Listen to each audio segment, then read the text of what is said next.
Before we talk about different resource allocation mechanisms, so let's talk about the evaluation criteria that we have to use to evaluate the effectiveness of any resource allocation mechanism. So before discussing any resource allocation mechanism, we are interested in looking at evaluation criteria.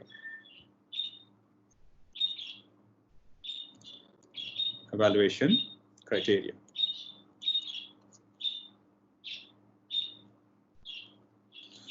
Right. So as we discussed in the beginning, that the problem of resource allocation is that how a network effectively and fairly allocate its resources. So there are two broad measures that we'll be focusing in evaluating any of the resource allocation mechanisms. So there are two broad measures that we'll be keeping in mind. So two broad measures.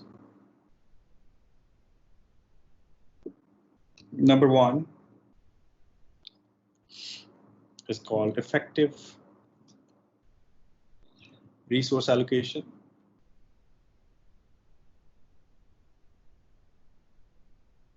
How effective is a resource allocation mechanism is. And number two is fair resource allocation.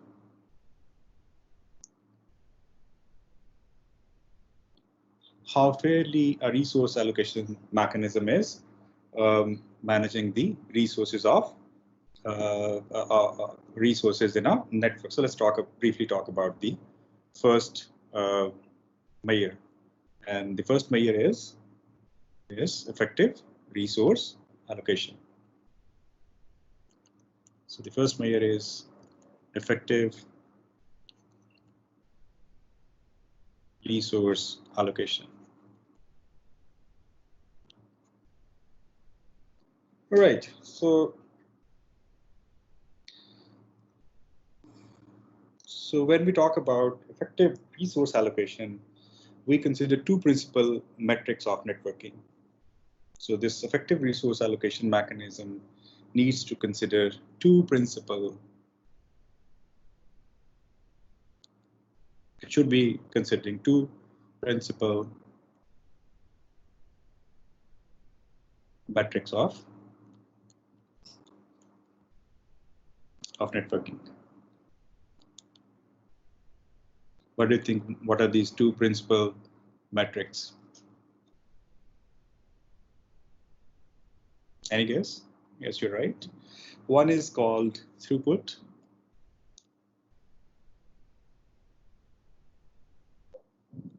And the other is delay.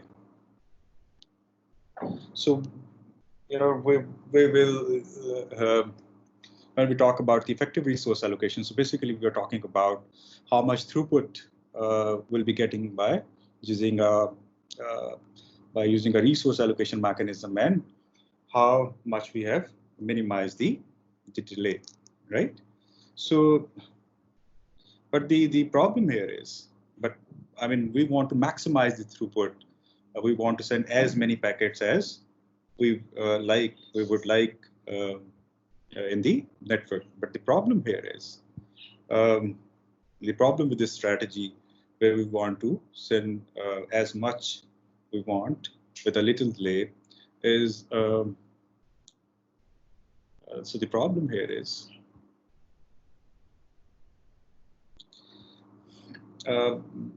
increasing the number of packets, increasing the number of packets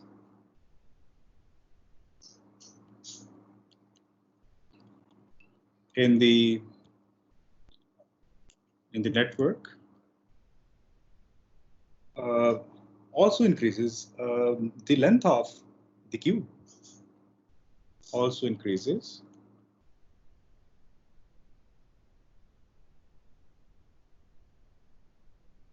the length of queue. What's the problem with this? What will happen if we have increased the length of the queue at each router? This means a longer queue. A longer queue in turn means packets are delayed longer in the network. So this results in what? This results in longer queues. And longer queues means what? This means packets are delayed in the network.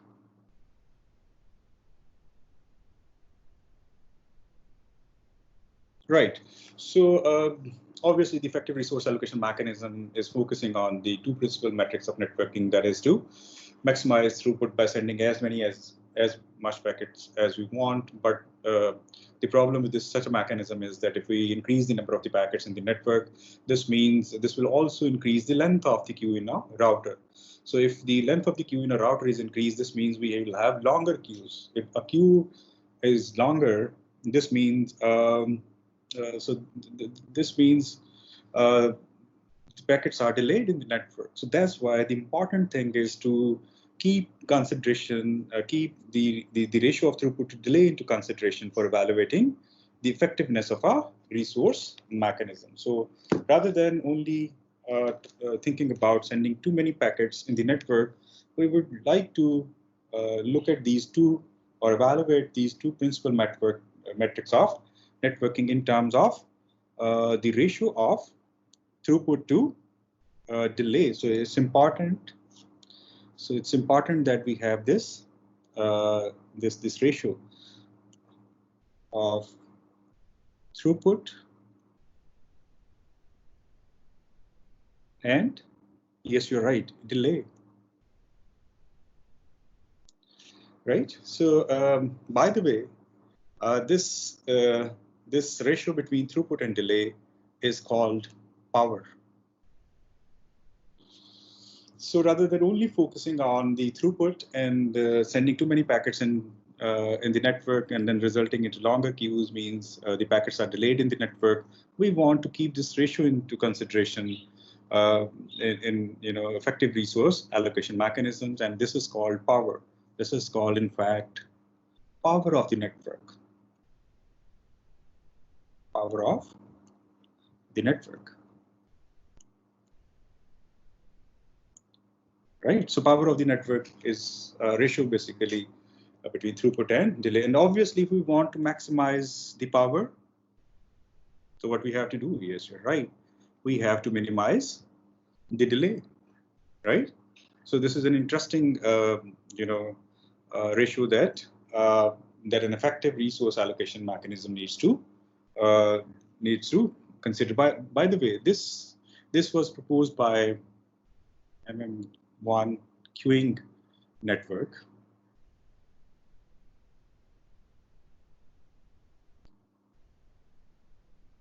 And this network assumes infinite queues, right? So what this network assumes, there are infinite queues. I mean, there is no restriction on the queue length. But we know that if we want to use such a ratio in real networks, then real networks have some limitations. So if I talk about real network, in real networks we have finite queues, number one, and because the queues are finite, we will also drop packets when a queue is full. And then the other thing is we have multiple competing connections.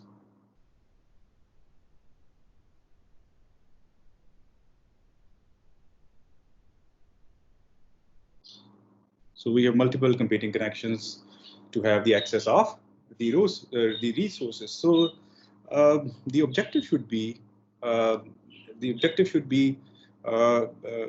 maximize the ratio, right? So maximize this ratio, which is a function of how much load you place on the network. The load in turn is set by the resource allocation mechanism. So I would like to repeat this, right? So the objective of this effective resource allocation mechanism is to maximize this ratio of throughput and delay, which is a function of how much load you place on the network, and this load management is done by the effective resource or the resource allocation mechanism. Let's try to understand this with the help of this the power curve. So let's try to understand this with the help of this power curve. So here we have throughput and delay. The throughput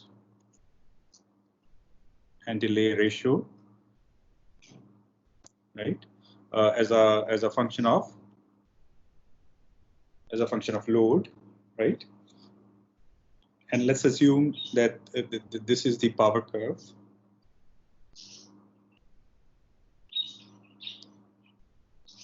Right, so this is the power curve that we are talking about.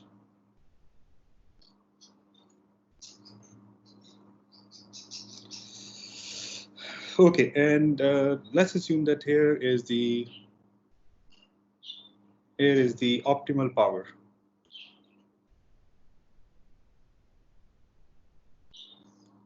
This means what? That a resource allocation mechanism would operate at the peak of this curve. So the resource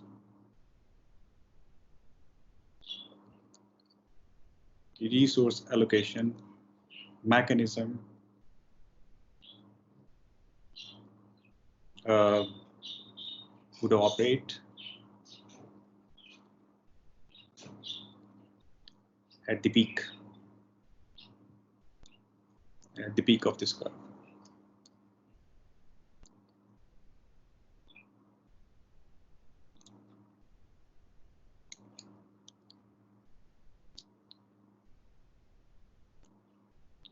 At the peak of this curve, this power curve. Right, but what if we are on the left of this optimal power or this peak? What if we are on the left of the peak? What do we mean by this? This means the mechanism is being too conservative, right? The resource allocation mechanism is. This means the mechanism is being too conservative.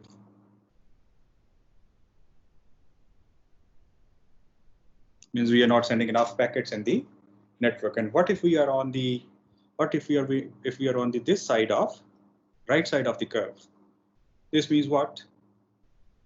This means many packets allowed into the network that will increase delay. This means many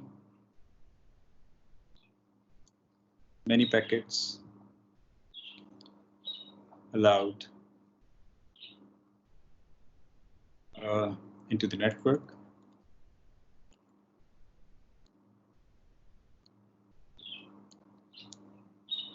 that would obviously increases delay. So keeping this for any effective resource allocation mechanism, is very important that we keep the optimal power. This means we want a stable system. The purpose of this power curve is to come up with a stable system.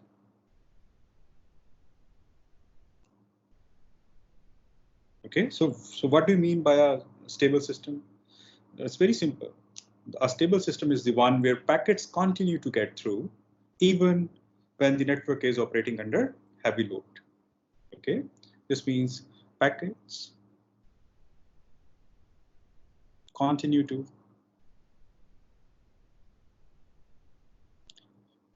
get through. They're not dropped even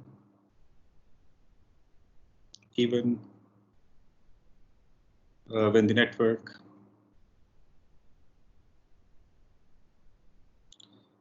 is operating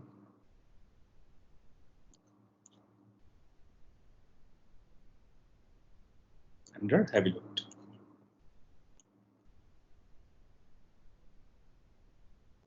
Right, so for that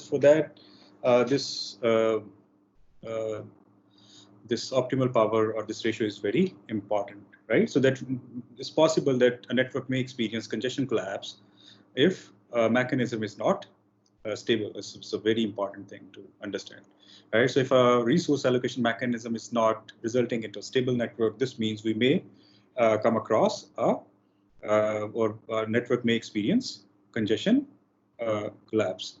Okay, but um,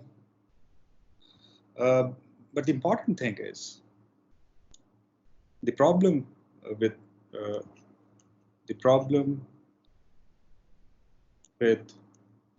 effective. What's the problem with effective resource allocation mechanism?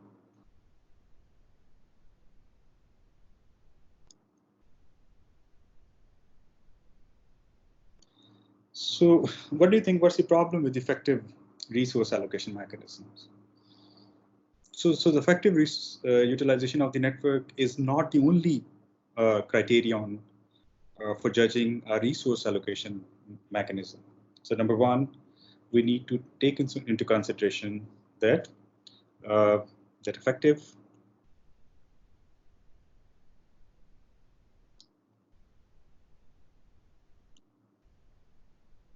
utilization of network resources is not the only criterion.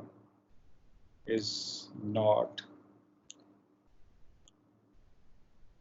the only criterion for judging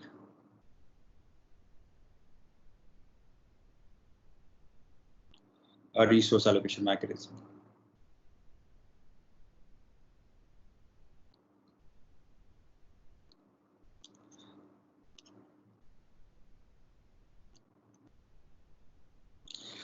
Right. So we must also consider the issue of issue of fairness. The second problem here is that a reservation-based resource allocation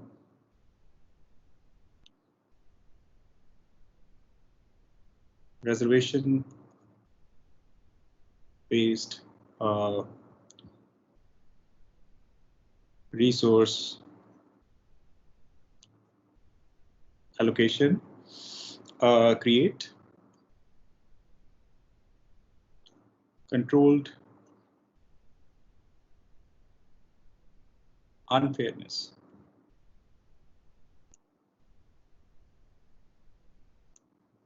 Okay, so let me give you an example. Let's assume that with such a scheme, being the resource-based resource allocation, we have so we have two applications.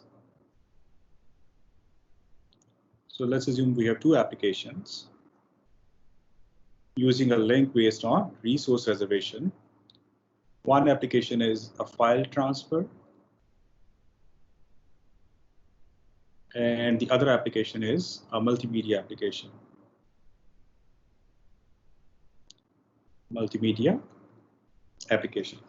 So a multimedia application is maybe utilizing 1 megabits per second across the link, whereas the file transfer application is only utilizing 10 kilobits per second. So two applications sharing a link based on reservation-based resource allocation mechanism, where one application is only making use of 10 kilobits per second, and the other application, say multimedia application, is making use of 1 megabits per second over the same link. Do you think it's a fair mechanism? Fair resource reservation mechanism? No, it's not, right? So that's why. So that's why. So that's why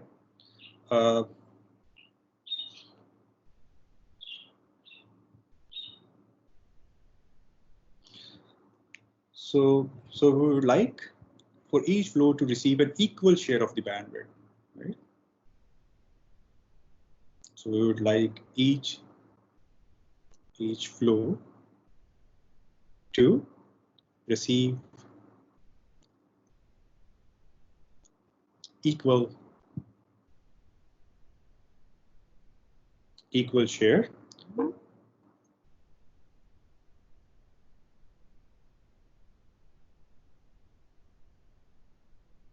okay. This means the file share application and multimedia application should be having equal share of the bandwidth, right? So this definition presumes that a fair share of bandwidth is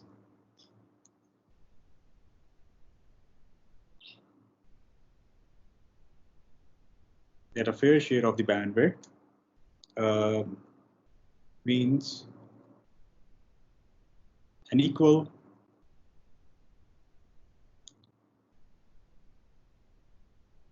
share of the bandwidth.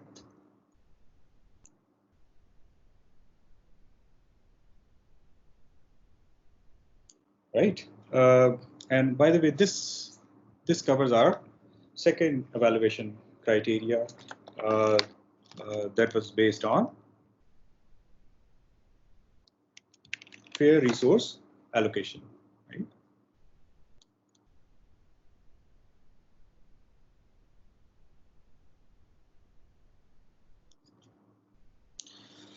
So one evaluation criteria is effective resource allocation mechanism, and the second is the fair resource allocation mechanism, where we want to make sure that each application get a fair share of the bandwidth, means an equal bandwidth. And by the way, we also have a measure to calculate to see the fairness of a congestion control mechanism. So we can evaluate the fairness of end-to-end congestion control mechanism using Jaynes Fairness Index. Jaynes Fairness Index proposed by Raj Jain.